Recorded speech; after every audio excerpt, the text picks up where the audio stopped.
সবাইকে দিদার নামটা বলতে যাবে যে দিদার নাম কি?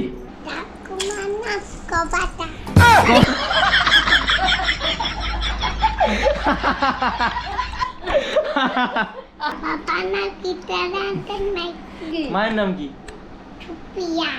সুপ্রিয়া। তোমার নাম কি? জয়িতা মাইতি। তোমার ঠাকুমার নাম কি?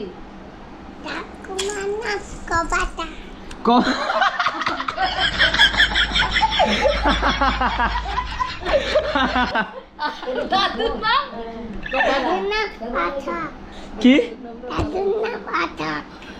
কি অথক? দিদার নাম ভালো বলে, দিদার নাম বলতে আরেকবার। দিদার নাম কি? আচ্ছা এটা কবিতা বলতো। কবিতা বল।